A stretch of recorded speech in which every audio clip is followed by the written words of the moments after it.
Good afternoon, everyone. A very warm welcome to all of you today as we observe the International Childhood Cancer Day.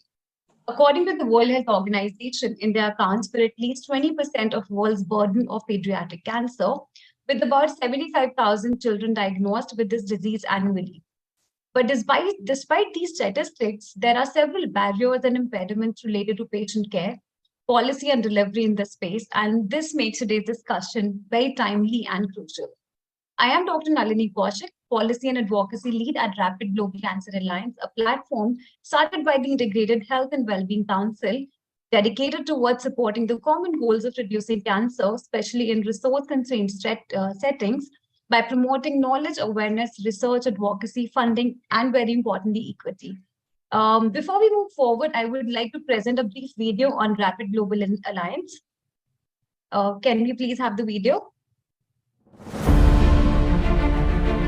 India's premier health and well-being advocacy institution, inspired by the UN holistic approach to sustainable development goals. IHW Council is dedicated towards its high five philosophy of good health, good food, good water, and good lifestyle. Since 9 years, IHW Council is driving its advocacy missions of holistic health and well-being, fighting non-communicable diseases, climate action and social determinants of health, women and child health, policy discourse and public awareness. Among all the missions, fighting non-communicable diseases remain the area of deep concern, with more than 41 million of deaths due to cancer. And it is likely to increase to 55 million by 2030. Under the advocacy mission, IHW Council is firm on its commitment to create awareness through various focused public awareness initiatives and B2B networking platforms. Actually, there cannot be any bigger concern as the cancer is posing today to us. Cancer harega, desh jeetega should also be a motto for us. The combined advocacy initiatives and global support towards cancer care inspired us to create Rapid Global Cancer Alliances. Rapid is guided by the dedicated professionals with the aim to reduce the impact of cancer in low and middle income and developing countries around the world. Building awareness, strengthening health systems, capacity building, health advocacy and global diplomacy, support research, patient support programs. It's time to come together and join the Rapid Global Cancer Alliance to strengthen the mission.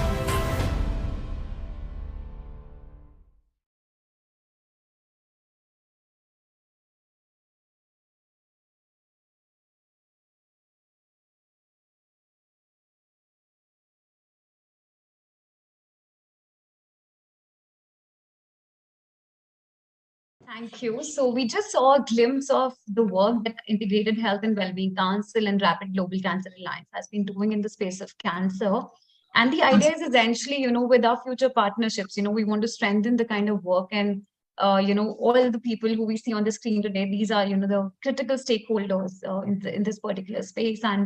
And we just hope that, in the future and the near future, we sort of build upon, the work that we've all, collectively been doing in this particular space. And now, without taking a lot of time, I move on to introduce our moderator for today's discussion, Ms. Poonam Bagai.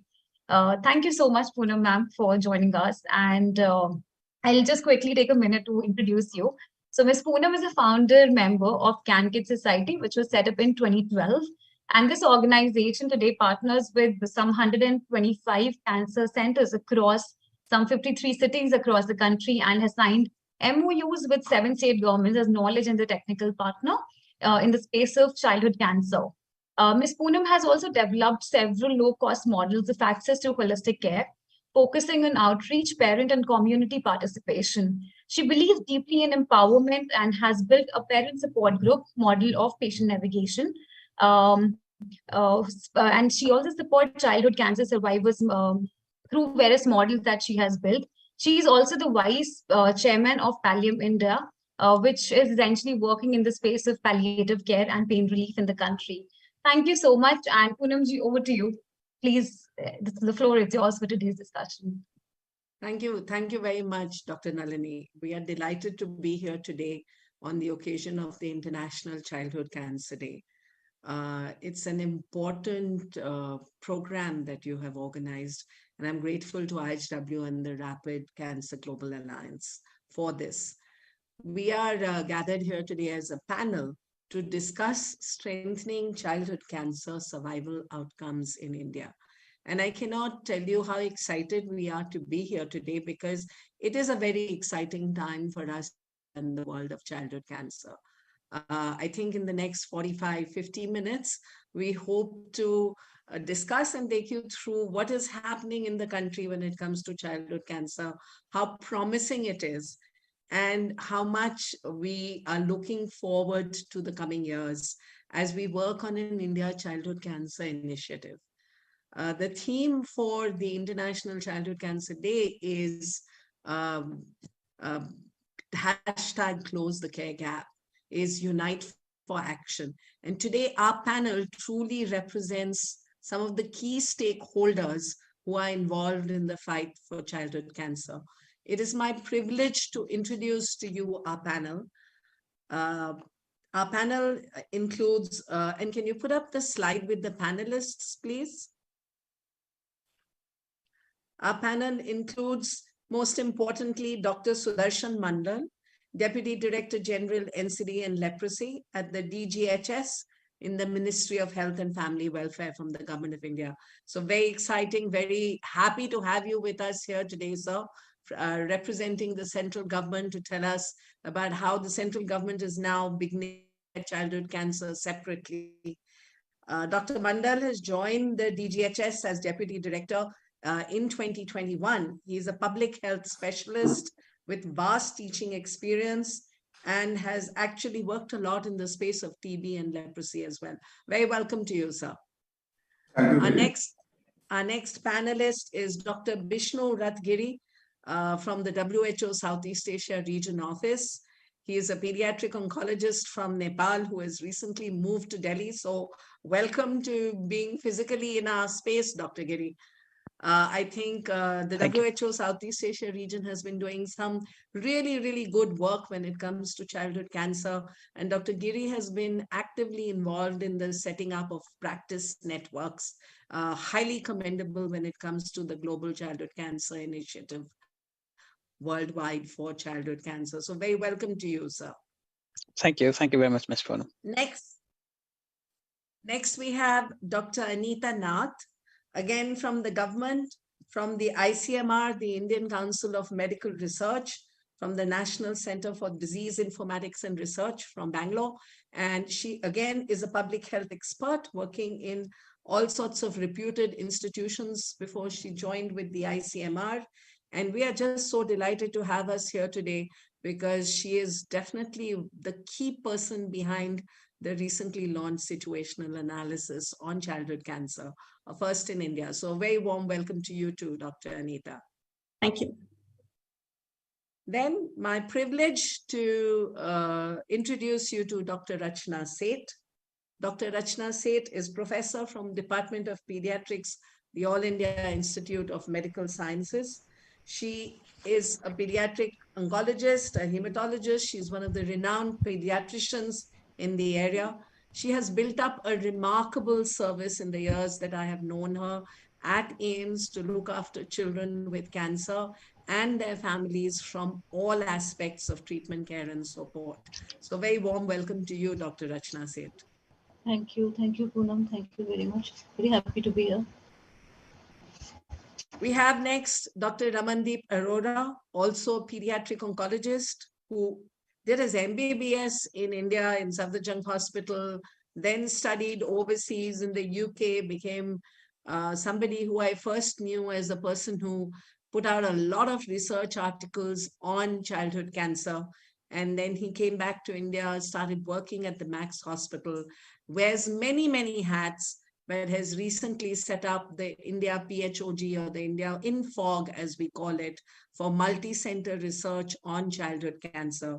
Also working very, very hard on the India Childhood Cancer Initiative. It's my privilege to welcome you, Dr. Ramandeep. Thank you and good afternoon to everyone. And finally, my fellow colleague from a civil society organization, Hope Child Cancer Care Foundation, Harris Katakat. I hope I said your name correct, Harris. Yep. Harris is a father of a survivor. His child was treated for cancer. That led him to set up the foundation. The foundation does some wonderful work, especially in the south of India, but now increasingly across the country when it comes to providing care homes, and holistic care to children with cancer. So that's our panel, and we're delighted to have a panel across the board to discuss today, very importantly, strengthening childhood cancer survival outcomes in India. We have the discussion in 3 parts. The first part is really to look at where we are today. What is the scenario of childhood cancer, diagnosis, treatment, management, policy, research, capacities, all of that. The second is, what are the challenges? What are the challenges that we encounter through the cancer journey of a child with cancer in India from different perspectives? And then we'll spend a lot of time, hopefully, on what we can do together, collaborate and work together, and what are the opportunities available for sustainable collaboration when it comes to improving survival and other outcomes for children with cancer in India. So with no further wasting of time, my very, very first question goes to Dr. Mandal. Dr. Mandal, and if you can put up the scenario slide 1, please. Dr. Mandal, there has been a lot of excitement in the pediatric oncology community in India. There are 2 things that happened last year in September. The first was a situation analysis of childhood cancer care services in India, which was spearheaded by the Ministry of Health and Family Welfare, supported by the WHO India, and conducted by ICMR NCDIR. And this was the first such situational analysis of childhood cancer care released by the Government of India. The second was a Rajya Sabha parliamentary department related parliamentary standing committee report on health and family welfare on cancer care plan and management, prevention, diagnosis, research, and affordability. And with a special focus and agreement from the government on working on national childhood cancer comprehensive management policy, which involves early diagnosis, shared care, integrated pediatric oncology, palliative care across all public health facilities. So with that, I feel like the central government is truly engaging with the idea of focusing on childhood cancer care. Dr. Mandal, we'd like to hear from you. Yeah, you know that Minister of Health and Family Welfare is running one national program, which is called NPCDCS. Better to call it National NCD program actually. It includes altogether 7 diseases apart from cancers. So there is, you know, diabetes mellitus and hypertension, cardiovascular disease, stroke. Of course, cancer is there apart from COPD, asthma, and NAFLD, and also chronic kidney disease.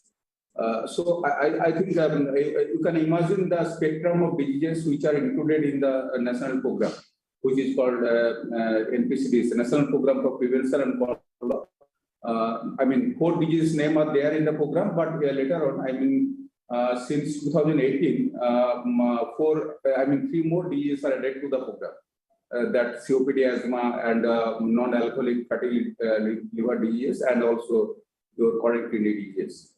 I mean, we are running this program from the Ministry of Health and Family Welfare. I mean, you know that health is a state chapter. So all the program, I mean, all those program apart from this, our national NCD program, being run by the states and union territories under the guidance of Minister of Health and Family Welfare. So we used to send advisories and guidelines and to the states to get it implemented.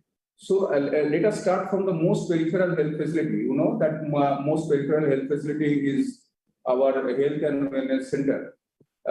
So till date, probably we have developed 1.56, 1,56,000 such kind of health and wellness in the country, where we are doing the screening of 5 diseases.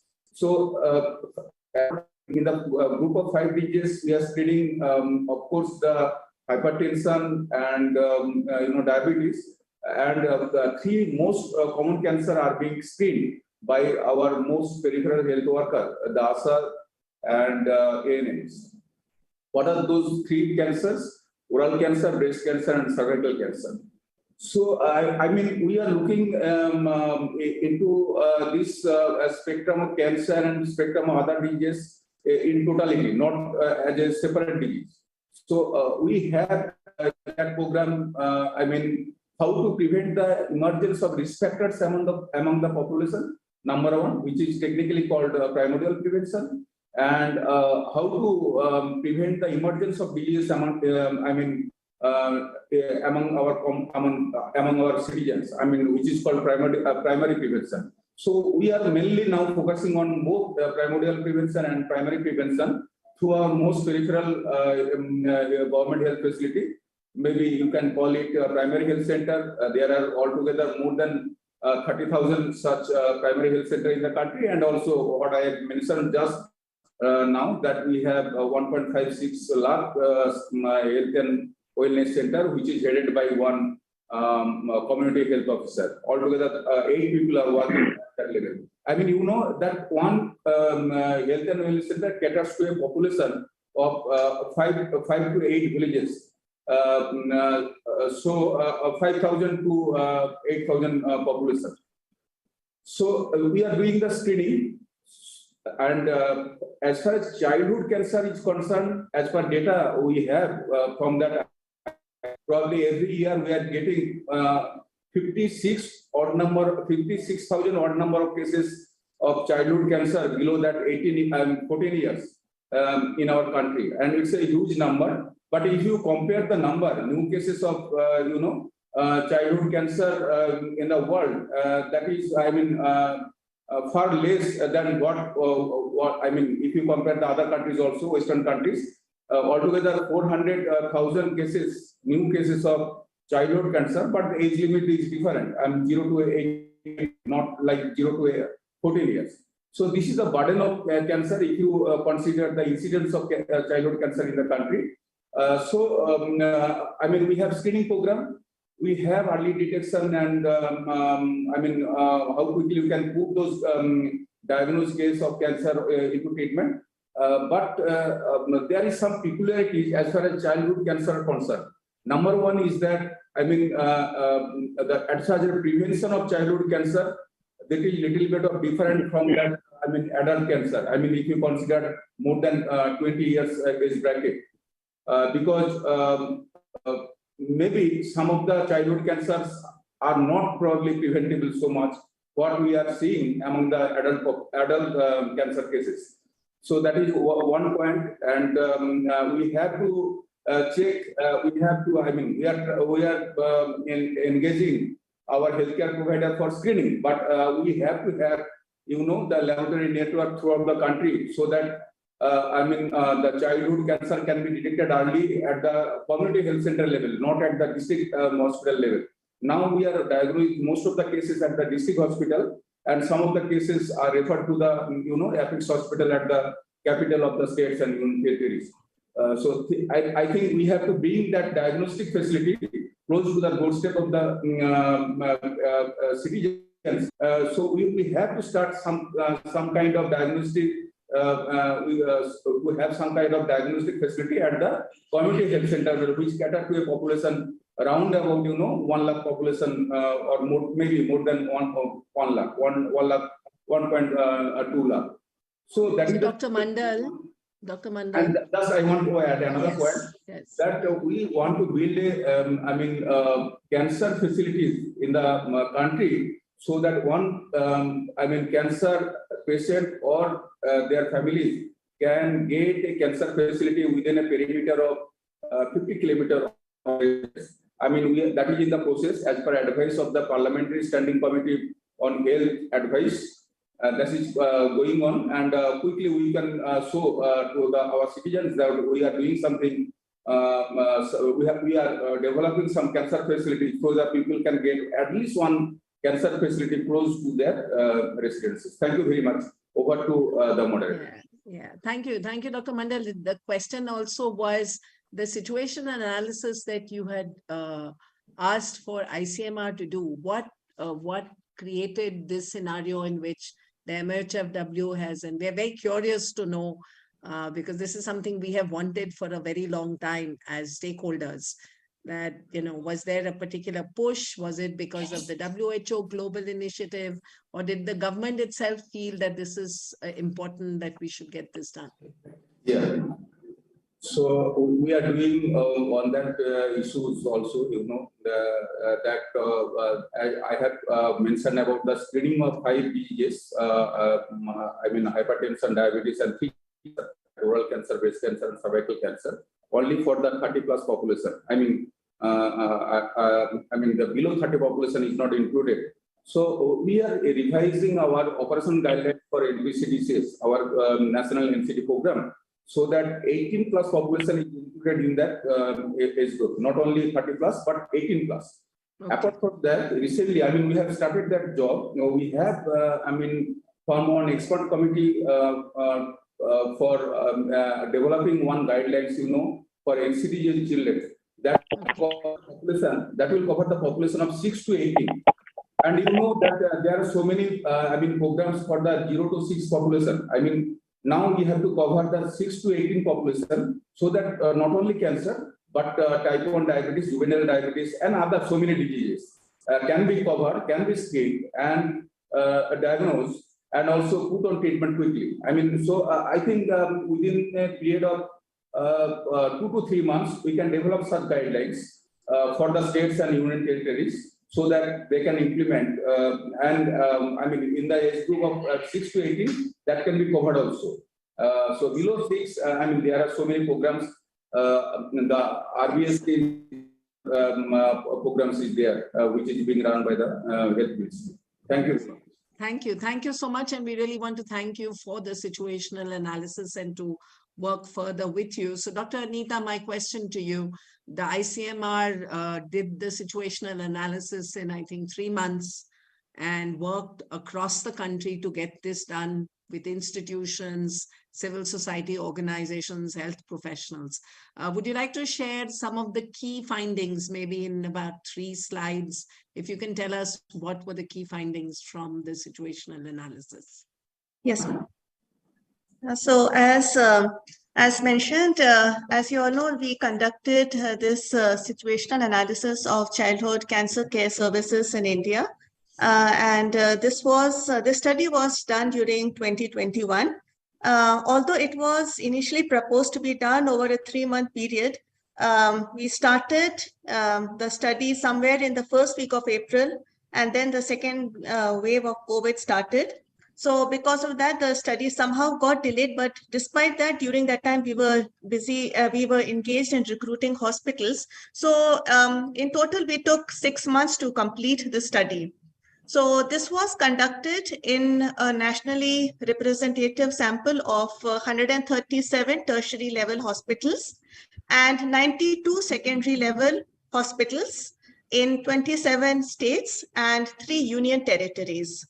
Now, besides doing the situational analysis, besides just looking at the availability of childhood cancer care services, what was the facility preparedness, what was the infrastructure like, we also involved the state nodal officers under the NPCDCS program and civil society organizations involved in childhood cancer care, because they are the ones who are working in the forefront, working directly with the community, and they could give us a better perspective about the barriers and facilitators in the diagnosis and treatment of childhood cancer.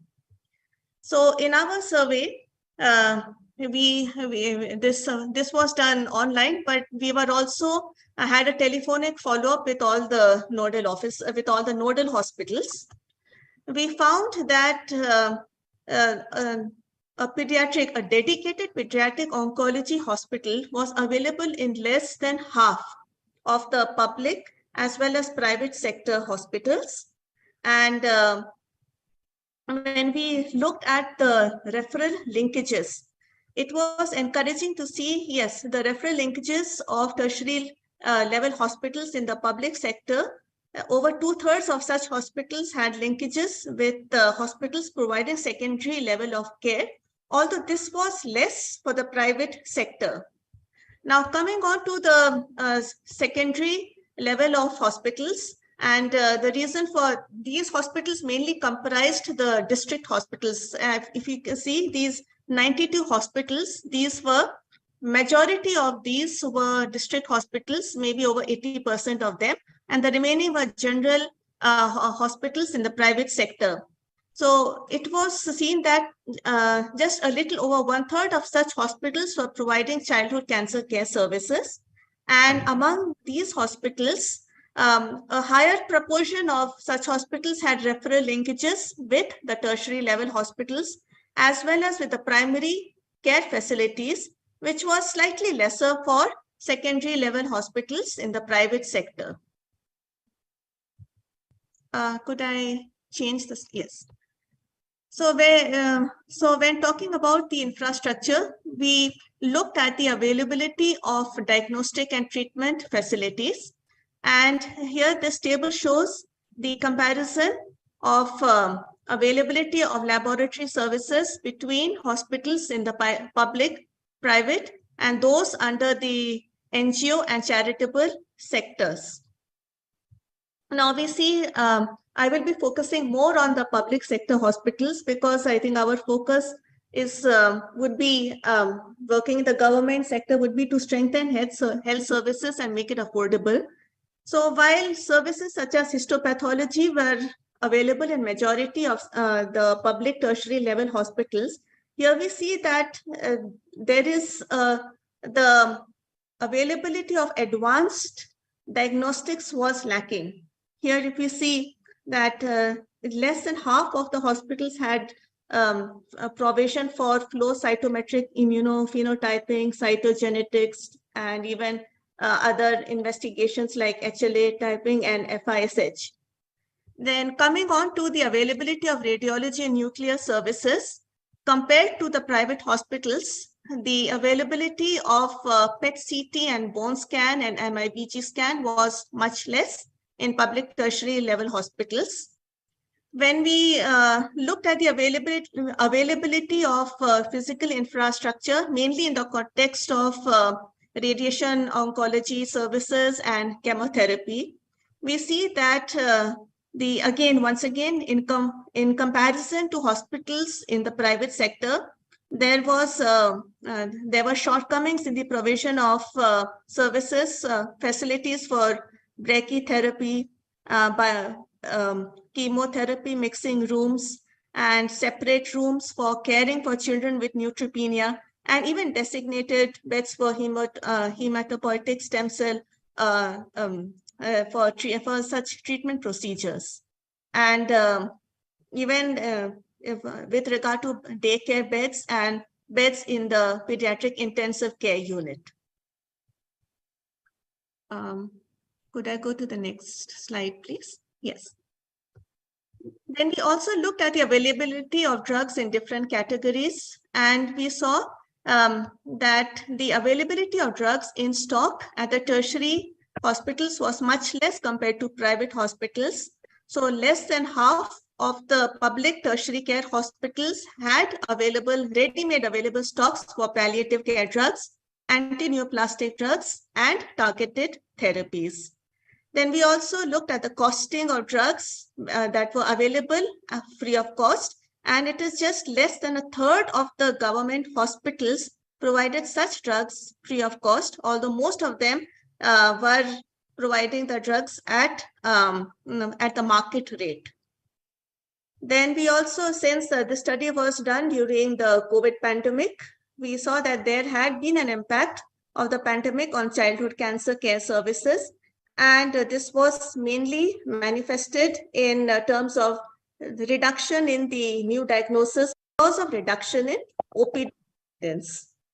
Now, when we looked at the common challenges encountered in diagnosing childhood cancers, we got these perspectives from the state government nodal officers and also the civil society organizations. They cited their perception was that the main challenges include a lack of specialized diagnostic facilities and equipment, gender bias, that is, the treatment seeking was higher for the male child. There was they cited poor accessibility to diagnostic facilities. Lack of insurance was another commonly cited challenge.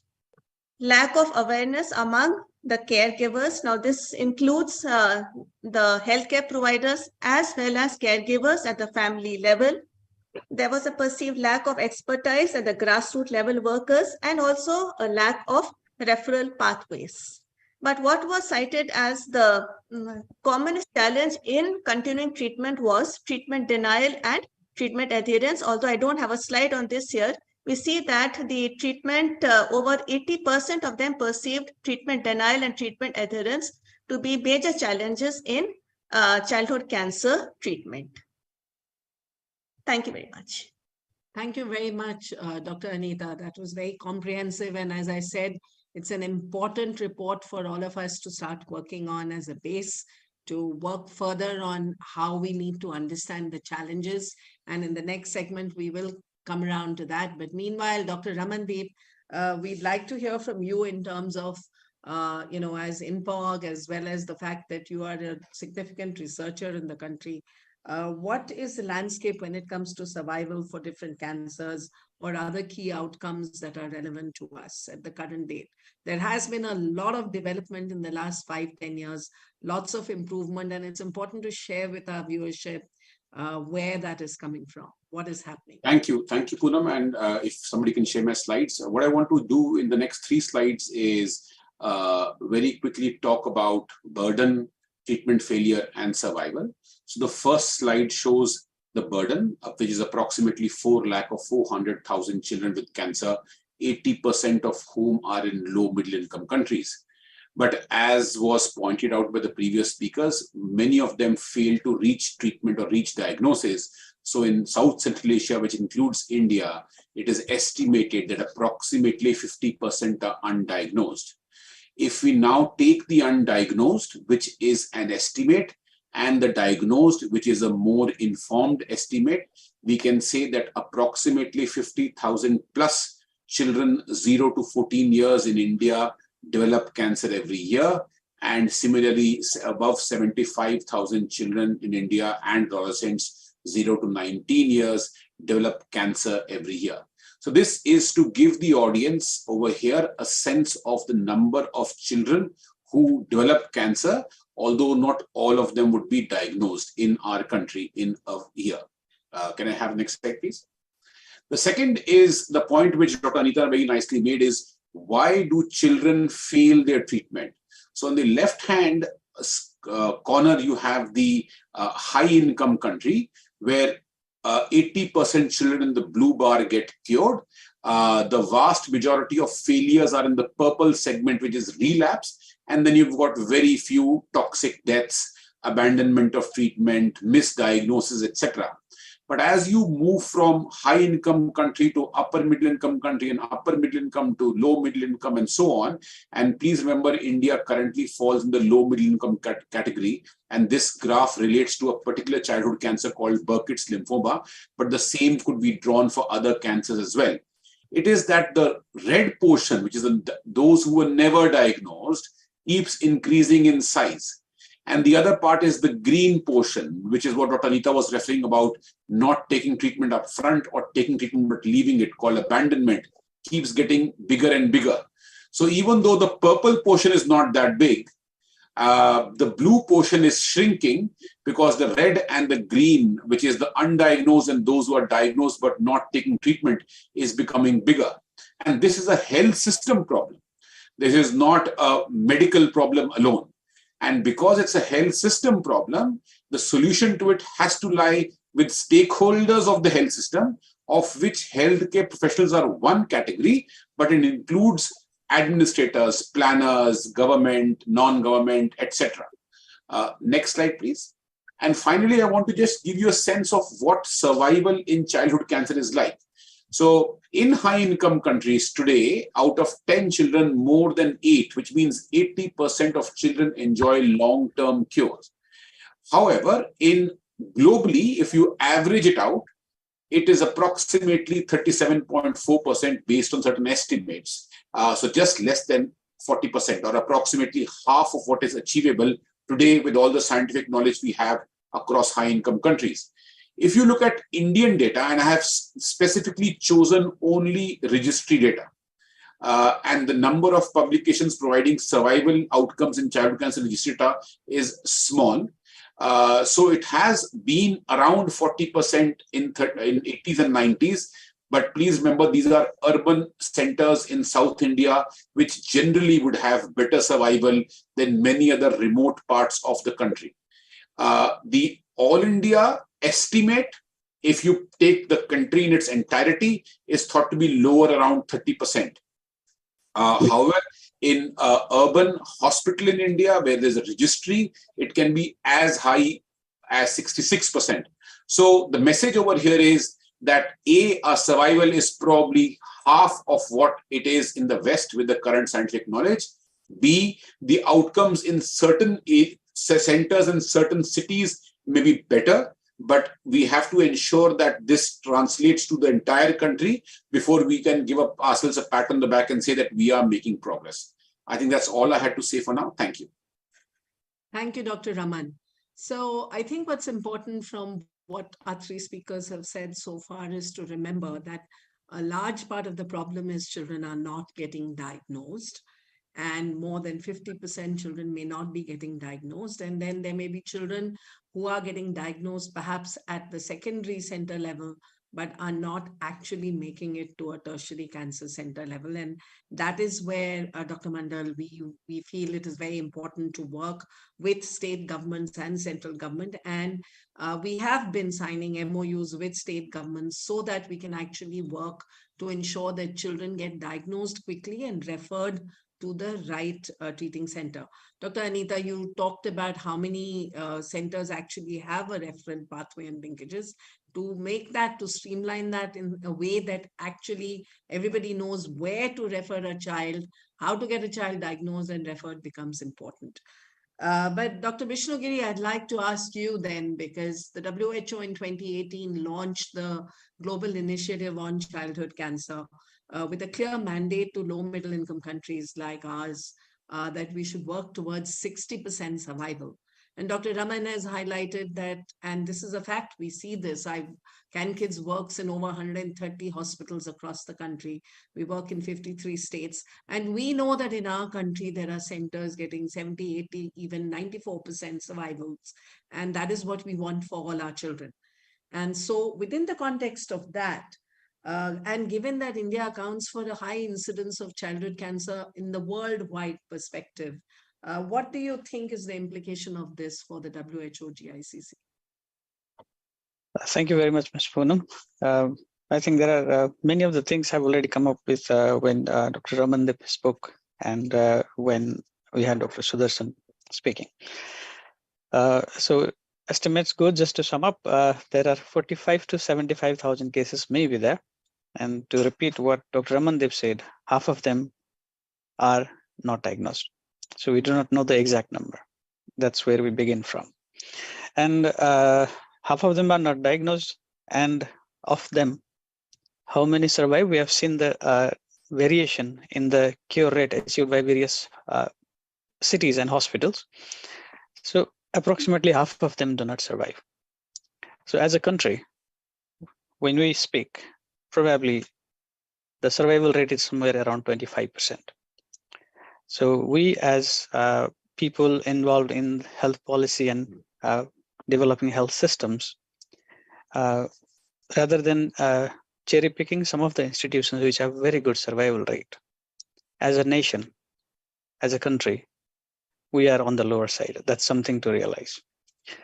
And this is the scenario for all the countries in the whole region. It's not just for India, but yes, India definitely contributes to about 70% of the total burden of childhood cancer in the region. And another situation is in India is the heterogeneity, as Dr. Ramandip has clearly shown the differences in number of cure rates achieved, survival rates achieved in various areas. So can we compare states like Mizoram or Himachal Pradesh with Delhi? So when we think of interventions, it has to be very specific to that locale. So that's another area that we need to focus. And when you ask about the disease burden, when we say about 75,000 new cases of childhood cancer in the country, the number may sound less to health policymakers when we talk about diarrhea or malnutrition in children, or maybe when we talk about other diseases in adults. But the point to be taken care that I say in all the forums is that childhood cancer, when clubbed together, it is the 6th leading cause of cancer burden. So when you talk about all other cancers, when you list the top 10 causes, childhood cancer together will come in number 6. When we talk about the number of years of life lost, disability adjusted life years, so that is the burden on the country, burden on the society. So it is the 6th leading cause of burden for the country. When we plan our programs, we should take that in mind. And when we take just the childhood illnesses in consideration, compared to diarrhea, malnutrition in children, childhood cancer still is the 9th leading cause of burden for the country. So it needs intervention, it needs attention, it needs focus. It's very good to hear about the NPCDCS from Dr. Sudarshan. Yes, there is a dedicated program in India. Perhaps it's time to revise that one. From the said dates, probably it's due for revision now. And in that revision, we could consider bringing childhood cancer into focus. So that's one of the things we could say. And coming back to your question, Ms. Poonam, when you say that this burden, what does it mean to GICC? I would again go back to the slide from Dr. Ramandip, where the abandonment part, I would like to pick up that thing. Abandonment, because these are the children who arrived to the hospital, got diagnosed, and then did not complete treatment or did not start treatment. So if we want to improve survival rate, I think this is the best target to hit. So how do we address that? I think will be a second phase of discussion. In India, the graphs Dr. Ramandip has shown is for a global figure in which that's a LMIC category has a relatively a bit less rate of abandonment, but for India, the numbers are probably higher. Some of the publications from India show that the abandonment and refusal combined account for 1/3 of the total cases that are diagnosed. So it means that about 10,000 of the children are diagnosed and not treated in India. We are losing lives. So I think that's where we should begin from. And if we can retain them for GICC, it means that if we can just take care of the abandonment, I'm not saying 100% is achievable, but if we just take care of the abandonment, the global survival rate will be increased by 2 to 2.5%. That's what it means. Thank you. Thank you very much, Dr. Vishnu. I think we have a very comprehensive sort of discussion around what is the current scenario. Lots more to be said, but I'm going to ask Dr. Rachna, both as a leading health professional and at one of the country's leading tertiary cancer center, what is your perspective when it comes to the key challenges that are encountered during the journey from onset of symptom through diagnosis, referral, treatment, and thereafter into continuity of care, which is survivorship, palliative care, or end of life? What are the biggest challenges that you feel? What is your perspective? So, thank you. So, I think first, should I talk at the institutional level? Some Yes, please. challenges, because Yes. that was, I think, what you had asked also. So, I was just thinking that there are certain aspects which I would actually feel that they are challenging even at the institute level. So I do. I've heard all the other speakers. Yes, abandonment is there, but I still feel the willingness to take treatment has increased over at least the past 1 decade. Also, at least people are forthcoming. So the load at a particular hospital has definitely increased. The infrastructure needs to be enhanced, and moreover, there has to be a certain the other hospitals, for example, even in Delhi, the other hospitals have to be at par. A certain level of care has to be provided. AIMS cannot take the entire load, but it is very sad to see patients you make a diagnosis and then you are unable to register them for the entire care, because once you commit to enrolling a patient for treatment, you have to do till the end, whether it is even a relapse setting, or it is whatever, survivorship. So you don't want to leave your patient. So it is one of that is a major challenge that I feel is the enhancement of the infrastructure and resource. Second is the government assistance. So a lot of schemes have come up, and we are really thankful. But still, I think there is a lot yet to be done. The process is very sometimes it is difficult. The documentation takes away a lot of time for the needy. The things have to be really relaxed for those who really need that support at the government level. And the third is that every child matters. So a basic level of care has to be there could be frills attached to the care, but a basic at par level of care, whether it is AIMS, whether it is Safdarjung, whether it is RML. I'm just talking of Delhi to give an example. That level of care has to be available. All centers have to be empowered to a certain level.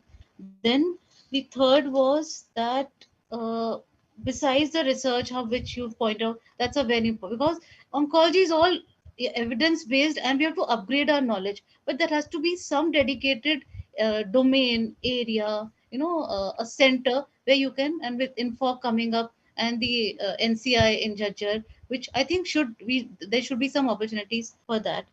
Then is also job opportunities have to enhance, because now there is so much of awareness and lot of fellows, TMs, etc. coming up. But then once the doctors are qualified, there have to be very good opportunities for them, so as they are absorbed into the major load is being taken up by government hospitals. We have to realize that. So very good fellows, residents are passing out, super specialized in cancer, in pediatric oncology. I think they should be absorbed. There should be enough job opportunities for them. So that is the from the at the institute level, from that I like to say.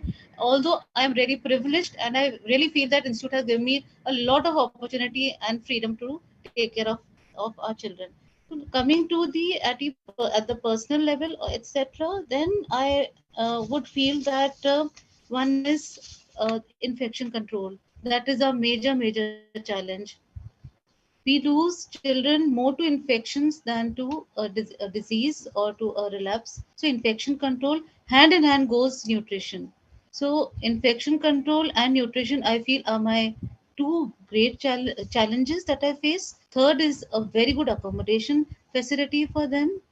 That really needs to be I mean these, and uh, an enhancement of our support services. More of oncology is on an ambulatory care, so good daycare centers, good infrastructure, good very willing dedicated staff. A lot of I think it must be true for most government hospitals that a lot of time of doctors is spent explaining, and the I mean, obviously the cadre of population and the patients and the families that we get, we have to really spend repeat sessions of counseling. So if you have dedicated staff for that, good daycare facility, that you feel that that is automatically taken care of, and you can focus everything on your patient care. So I think these are one of my enhancement of diagnostics. Why I mean, a lot of outsourcing needs to be done. So if the centers are equipped and are sort of empowered, that they are a benchmark is maintained, not the some sophisticated investigations can be outsourced, but some should be available, the basics should be available with all treating centers. So I feel that patient tracking is another, and abandonment that you all were saying. So patient tracking again comes with good supportive care and a good team. If you have good team of social workers, nurses, I'm sure, and I would feel proud to say that, I mean, abandonment rate at my center is very, very less. Because yes, once we register,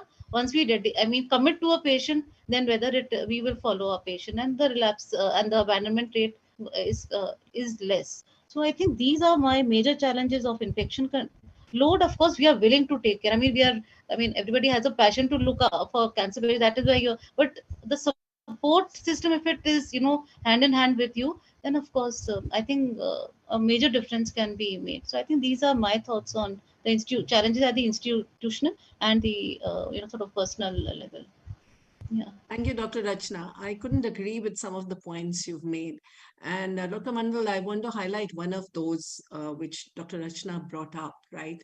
And I think, in fact, this is a fact because we work in partnership with over 130 hospitals across the country, including at B and C city levels. So I think abandonment does come down when we work together with the treating teams, provide the social support teams, do the follow-up. So Dr. Vishnu, I don't think abandonment is quite that high a problem in India. The lack of diagnosis in time is a big problem. That's one. The second thing which Dr. Rachna mentioned, Dr. Mandal, there are more and more young people who are doing their fellowships. And perhaps at another time we could discuss this, because when I go into a B or C city, I find often that the pediatric oncologists are not there in the center. So often it is a radiation oncologist or somebody else treating the children and struggling to provide the right level of treatment. So there is a matching, I think, that is possible to do, whereby we can encourage all this crop of young doctors who are doing their fellowships, gaining the expertise in pediatric oncology care. I think that will become a big game changer as well when it comes to providing better treatment. Just like there is multi-center research that we are doing that is standardizing treatment also really, really helps that. So thank you, Dr. Rachna. I'm going to move to Harris to ask the same question. Harris, from the point of view of a parent, from the point of view of a patient advocate, from the point of view of a civil society organization, what do you think are the largest, and also as healthcare workers? Dr. Rachna spoke about healthcare herself as a healthcare professional. You and I are like healthcare workers. From our perspective, what are the largest challenges that families face or that civil society organizations can do or face? Yeah, I'm audible, right? Yeah, okay. The three perspective, I will start with an NGO side for the community organization. The first challenges what you're facing at the moment, as you all we know, the number of cases, number of childhood cancer cases compared to the adult cancer is very, very, very, very less. So that the government or the focus or the non-governmental focus mainly goes to the adult cancer. So what happened? So that all the supporting system or the government rule or the government supporting or the scheme basically comes for the adult cancer. So what happened? In order to generate the fund, see for the an NGO case, we need to have generate the fund to support the child when the child comes with to the hospital for the treatment and support. So when we go to the public for generating the fund, what challenges we are facing because of the lack of awareness about childhood cancer in the public. The people don't know about childhood cancer. So the fund basically I'm talking about in the Kerala, the fund they allocate for the charity, they goes to some different area and not to the child, not to the cancer. Even to the cancer, it goes to the adult cancer. So it's very difficult for NGOs like us to convince about the childhood cancer because they don't know about it. So the lack of awareness, which blocking the generation for the fund to this area. This is one facing a problem. The other one, the delayed response of the public, the same scenario. when we talk about to the public about the fund, they don't know, so that the response getting delayed, so that we are lacking to support the child with the fund. So this is also one of the challenges that we are facing in childhood cancer, because of the no fund available in the government sector as well as the non-government sector, which is affecting very heavily on the survival, which is heavily affect on the survivorship. The second perspective on the survival,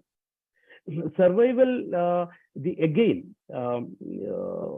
for the parent, not for the survival as a parent, what happened? Still, the mental trauma within the parent, when the child is diagnosed with the cancer, the common scenario in Kerala, which is talking about, like, the people don't know the cancer, when the cancer has been referred as one of the dangerous disease to the mind, to the public. So what happened?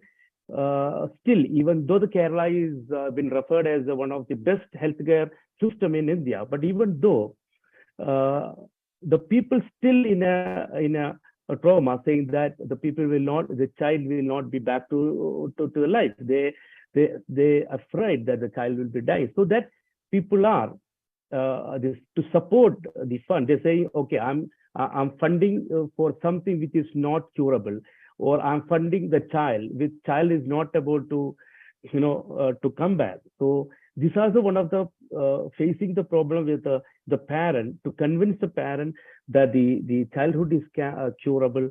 So that there is not much amendment in Kerala, but there is huge delay in accessing to the care. The same scenario we're talking about in the social workers. It's also same scenario when it's very difficult for them to convince the parents or the donors about the cancer and the childhood to generate the fund.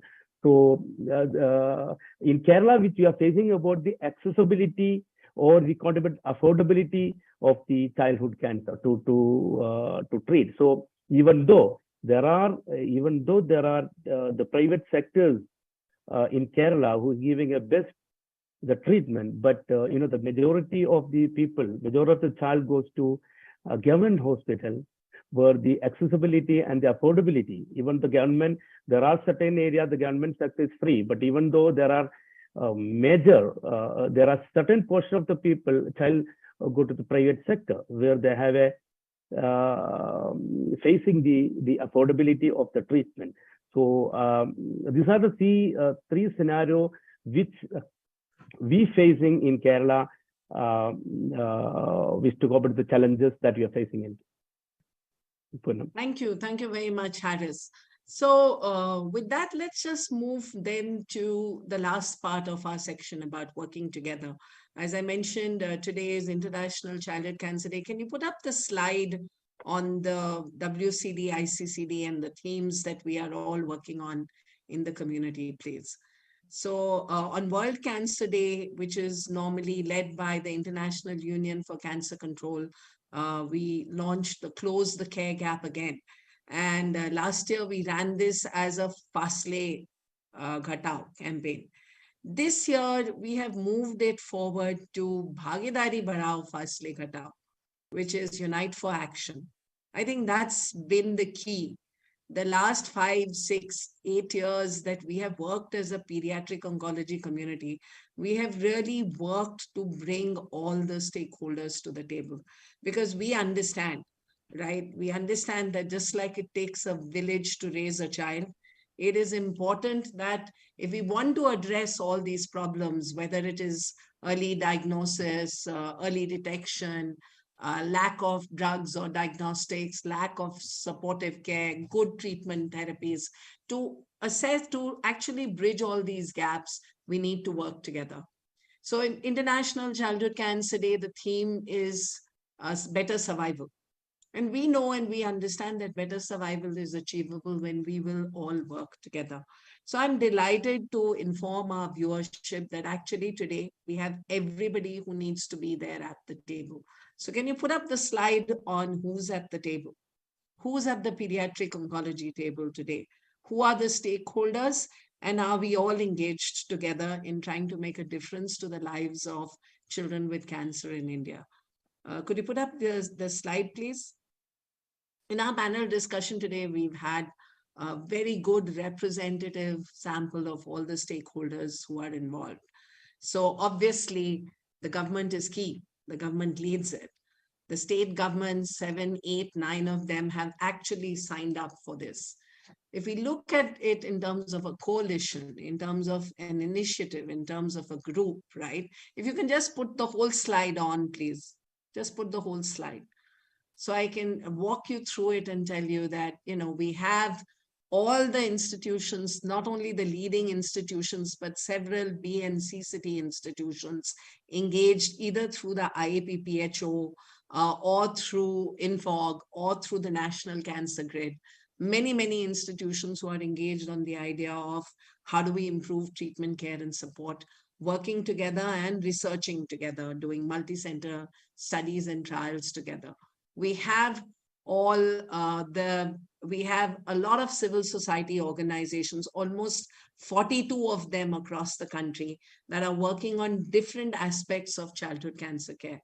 In terms of the state governments who've actually signed up and are working actively with us on childhood cancer support, starting from Punjab, Tamil Nadu, Maharashtra, West Bengal, Madhya Pradesh, Puducherry, and Uttar Pradesh now coming up. We cover a large percentage of the incidence of childhood cancer in India, where we are actually being able to work with state government health department, the NHM, as well as with the Department of Medical Education. And that allows for actually improving on referral pathways, what Dr. Anita mentioned as well. How do we improve the referral pathways? How do we work on infrastructure? How do we work on the different gaps that are there? We have, of course, the WHO, which launched the GICC, the WHO CR, which has been working in the region and on the practice network, both engaging the institutions as experts from India, as well as encouraging us to participate, not just in the region, but to work focused in India. We have SIOP and CCI. We have INFOG. We have the NCDR and the ICMR and research and situational analysis coming in. And now we have the central government also willing to look at the fact that we need to prioritize childhood cancer. So we have everybody at the table. And my question now to all of us as stakeholders is, what can we do that is important? What is the one thing that we can do? And I'd ask each one of you one at a time. Well, ending, of course, with Dr. Mandal, who's key to how we move this forward now. Where do we take this in the next 7 years to get to a 2030 goal of 60% survival for our children? How do we reach 100% access to care? So starting with Dr. Ramandeep. Thank you, Poonam. So as you showed on the slide, we have all the stakeholders who are engaged. And now it is just a question of harnessing them all and moving forward. We have a goal in sight, which is the 2030 goal. Personally speaking, what I would love to have is, I would love to have an official engagement with the central government and work with them to see how childhood cancer can find a place in several of the government-run programs, as well as the support which childhood cancer can get, so that we can then push this faster and achieve a target. So that would be my wish list. Thank you. Thanks, Raman. Dr. Vishnu, I know you have to leave as well. So very important question to you. We think that all of us are there. The experts are there. Everybody is there who needs to be there to make this dramatic shift on which we have all been working together for the last several years. Your take. Yep. So as seen in the previous discussion, we are speaking on the figures and numbers mostly from the globe, from around the globe. So I think that's where we should be beginning from. So with Dr. Anita and CDIR and Dr. Ramandeep INFOG being present here, I would like to just say that let's work together. Let's get information that is originating in India that represents most of the India. Let's track the patients and let's see how many of them are actually, how many of them are being diagnosed, how many of them are completing treatment, and many other information. We can do a lot of work. So that's one area of engagement, of collaborative engagement that we see as necessary. In country specific strategies, when we know that, of course, the things will go parallel. We don't wait for the information to come in, but retaining those who have been diagnosed, ensuring that they complete the treatment is important. And is the initiatives, is the effort from our civil society organization, including Can Kids Impact and others, is that sufficient? Or is there a need for a health systems approach where the government intervenes, where the social security systems are further empowered? I mean, it's strengthened that we can ensure that a child that is diagnosed with cancer completes the treatment. So that's another area where probably the government has to focus. And then when we have this things ensured, then we have to build the capacity of the institutions which are delivering the services. Like when Dr. Rachana said, building capacity does not mean compromising on quality, infection control, nutrition. Taking care of all that. Do we need more centers? If yes, we have to work on that. Or are there other solutions, some innovative solutions, which could help reduce the burden on the bigger centers?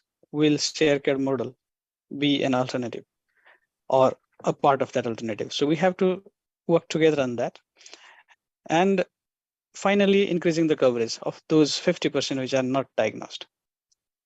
So for that, I think we should be targeting our primary healthcare workforce in early detection and appropriate referrals. That has been discussed well. And here I would like to make clear that we are not advocating public awareness for considering the number of childhood cancer in the population. We think that empowering the primary healthcare and possibly the secondary level healthcare for early detection and referral is the key to increasing coverage. That's all. Thank you. Thank you, Dr. Vishnu. I think very important points there as well. And I couldn't agree with you more. We did a study on Access India, which showed that, interestingly, that it takes median time 3 days for a parent to take his child to a healthcare provider. But it is taking median time 36 days for the child to get diagnosed and 56 days to start treatment. So I feel, circling back to what we discussed earlier, it is about the diagnosis piece. And in that, definitely we have to engage with the primary and the secondary level facilities. But Dr. Rachna, your take. How can we as stakeholders engage together? What do we need to do? So I think some of my views have been already said by Dr. Vishnu. I think my views quite match with Dr. Vishnu who just said. Two things I really wish to say is, Poonam. One is a system of registry, which has to really, whether it is survivors, and I think we have not yet covered survivors, which you, I think, also have a great, give a lot of importance to, and so I think some of us. So I think survivorship is, again, we have not discussed that needs, those survivors need, it's a growing population of childhood cancer survivors. So I think right from the beginning, we have to have our registries in place, and that would take care of our abandonment, delay. I mean, a lot of data can come up if we have a good registry, good documentation right from the beginning. So that is one. The other thing I really want is a handholding or a model of shared care. So it's not, everything cannot be done by one center. It's not only, it's at every step, even at diagnostics, even formulating a plan, everything can be done by, if the facility is not available at a primary or a secondary center, the tertiary center does that, then sends the patient back to that primary or secondary center. Some malignancies like Hodgkin's, very easy to, so those centers also get empowered, and there's a lot of training and capacity building. So I would really want this model to work, that there's a lot of hand holding, satellite centers club to the main centers, so that you are, and then you take full responsibility. For example, I would take responsibility for 5 or 10 centers, so also other centers should do that. And then then try to build capacity, empower those centers, and that what I was saying earlier, that a basic level of treatment or facility should be available to all children. So I think that is how I would want to partner with you all, and to take this registry, survivorship, and shared care model the way I envisage it. Thank you. Thank you, Dr. Rachna. Excellent point there. And Dr. Mandal, again, a point to be noted that when we're talking about working together, we're also saying that yes, tertiary centers need to work with, the secondary centers and all the way into the PHC, CHC level also when it comes to shared care. So while a child can be referred up to be taken care of for the intensive period of the treatment, can the child go closer home and be cared for at home? And I think COVID really changed everybody's understanding of how to do shared care better. So I think shared care models will be something that will really make a difference. And you mentioned right at the beginning that families shouldn't have to travel more than 50 kilometers away from their home in order to be able to get treated. And this is how it will be possible. Refer them up to the tertiary cancer center, but then do good shared care with a district center, district hospital, or primary hospital. Dr. Anita, since your report also highlighted referral pathways, linkages, etc., as a key piece of it, what do you think are the best ways that we can collaborate? So as a research organization and having worked in the National Cancer Registry Program, which NCDIR has been handling since the past 40 years, our endeavor would be to continue providing cancer statistics, and we hope to provide better statistics. We are already working on the concept of setting up a network of hospital-based childhood cancer registries, and which we hope would provide a more detailed data on the trends in childhood cancer incidence and the patterns of care and also survival. I think that's wonderful news. And Dr. Rachna, that answers one of your asks, right? That the more we work with hospital-based cancer registries, and if we can work with you so that we are actually addressing all aspects of it. Dr. Absolutely. Vishnu, yeah, and Dr. Vishnu had mentioned, and in the GICC, there is the cure-all technical package that highlights some of this. So how can we integrate that along with, let's say, what the ICMR NCDIR does so that it actually captures the whole spectrum of support? Harris, you, and then I'm going to come back and let Dr. Mandal take the final remarks. Regarding that, we don't know the exact number of childhood cancer cases in the country. Though our ICMR is working on it, and they are increasing the number of population-based cancer registry center and also hospital-based cancer registry center. But and they follow some mathematical modeling to get the actual number. So I think first one is that we have to increase the population-based cancer registry center in the country. We are living in a country with 1.4 billion people. And you can't imagine what infrastructure we need to tackle all those childhood cancer in the country. Having said that, I can give one example that if you consider, linear accelerator, which is used for, that oncoradiation, we have half number of the required number. Per 10 lakh population, we require 1 lakh machines, and we have only 700 out of probably 1,400 such machines required for the country. We have to strengthen our infrastructure at every level, and I can repeat the same thing, that we need a cancer facility within a 50 kilometer of residence of any citizen, so that at least the people can go there, get diagnosed, and put on treatment. And most important thing is that adherence to a treatment, so that the patient can complete the treatment. And we are talking about survivorship of cancer, childhood cancer cases. We can increase the survivorship if we can diagnose early, and we can put treatment at the earliest, and adherence to treatment till the treatment is completed. That is one of the most important things. I think for that we have to work together. All the engagement of the NGOs, engagement of the so many PRAs, engagement of the religious leader, engagement of the medical colleges also. We have now at present more than 680 medical colleges in the country, as engage the different department of the medical college for our program in PCDCS. So these are the few thoughts I can share with you. We are working on it, and soon we can present for you one guidelines for childhood NCDs in the country, which will include cancer also. Thank you very much. Thank you, Dr. Mandal. Harris, can we have your comment, and then we'll just make one last comment. Harris? Yeah. Anything? Yeah. Yes. Yeah. Can you hear me now? Yes. Yeah. No. Yeah, I think nothing to add, but as you said, the traveling. I mean, the last not Dr. Sudarshan. The transport. I mean, the traveling from the home country to the hospital is another problem that we face.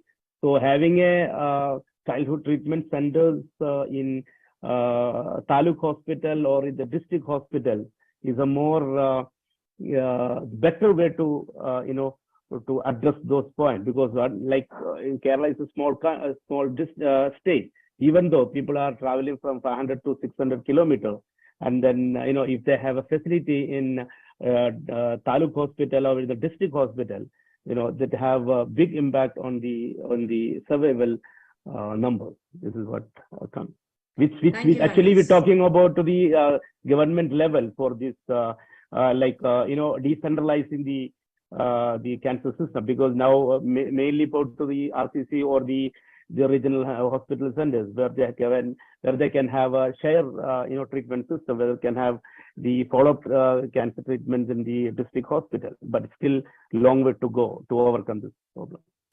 Thank you. So to sort of conclude our discussions, what we do want to say is this, that actually the government has put in a lot of energy into healthcare in the recent years. And a lot of the work that we need to do as the pediatric oncology community is actually to work and integrate into the various government schemes. As an example, under the PMJ, we now have the possibility of palliative care at the primary health level, right? And what can we do to say home care is not home care in my city, but if the child is going back home, what can I do to ensure and work with the primary setup so that the child is cared for well at home with maybe a care card from the cancer center. The same way Dr. Rachna talked about survivorship, and the same thing would apply there. When a child goes home and becomes a survivor, how does he reintegrate? But how do we provide that level of care across all the tiers of care? So I think this is an exciting time because we are able to look at integrating at different levels, looking at what are the schemes that the government has put in, what are the healthcare changes and what is happening with healthcare in India, and how do we at the same time as a pediatric oncology community integrate what we are doing into this. Similarly, how do we look at the cure-all package of the WHO, that technical framework, and use that technical framework and work together with the government so that we are able to tackle 0 to 18 or 0 to 19 years of age. So, Dr. Mandal, what we wanted to share with you also is that we have come together with an India Childhood Cancer Initiative. And I'm going to ask Ramandeep to speak about it just as the last thing, and then to propose to you that we would like to work with you to develop that comprehensive management plan that the Rajya Sabha Standing Committee talked about. Raman, over to you. Thank you. So as you showed in the last slide, all the stakeholders, and the other thing which was very obvious from the comments of everybody over here, whether it was the linear accelerator, whether it was shared care, whether it was the infection control, the need for data and registry, all of these are areas which need to be addressed. And so if we can all come together in a structured way where we discuss our priorities, we discuss who are the stakeholders involved in those priorities, and how do we solve them using existing verticals like the PMJ, or using existing efforts by the NGOs, by the professional societies, by the individuals in the hospitals. And I think it's very possible to achieve all that. All it needs is, like this meeting, having maybe a physical meeting over a couple of days later this year, a national stakeholder workshop, which could be, government is key to it along with other partners. And we would love to have that conversation, show what has happened and show what we would like to achieve, and see how we integrate this to existing efforts, and then have a roadmap. Once the roadmap is there, it then allows each of us to see where are we on that roadmap and how much progress we are making. And whenever we are not making that progress, we do a course correction. So the need of the hour is harness this collective effort, come together in a national stakeholder workshop. Sometime this year, earlier is better, probably in September when the Childhood Cancer Awareness Month is there, and then collectively spell out the plan under the umbrella of the Indian Childhood Cancer Initiative or something like that with the support of the government. Thank you. Thank you very much, Dr. Raman. Dr. Mandal, any comment from you? Otherwise, we would then proceed to close the session for today. Thank you, everybody. I mean, for giving me opportunity to attend this important, workshop. You can call virtual workshop. But yeah, we need a partnership with all, and it must be a joint effort. I mean, to make a dent. If you want to make a dent in the survivorship of childhood cancers, and that is full and final. We have to sit together. I mean, just whatever spoken by the earlier speaker. We have to sit together. We have to arrange workshop how to carry the things further forward. Thank you very much. Thank you, all the organizers. Thank you, particularly Mrs. Poon.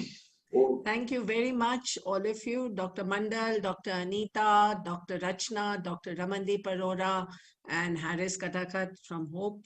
I think we've had a great session. I really want to thank Dr. Nalini of Rapid Global Cancer Alliance. They have also joined us as stakeholders today and for the pediatric oncology work that we all want to do today. So we cannot be more grateful for providing us the platform to have this important discussion. And we hope and assure you, Dr. Nalini, that we would like to do more of these with IHW. I think IHW plays a key role in advocacy as well as in taking things forward. And we look forward to having more of these discussions. Thank you. Thank you. Over to you, Dr. Nalini. I think she may have. Dr. Nalini? Ma'am, we'll be closing the session right now. So we are off live. Thank you, everyone. Thank you so much for joining us. Have a good evening. Thank you. Thank you. Thank you. Thank you very much.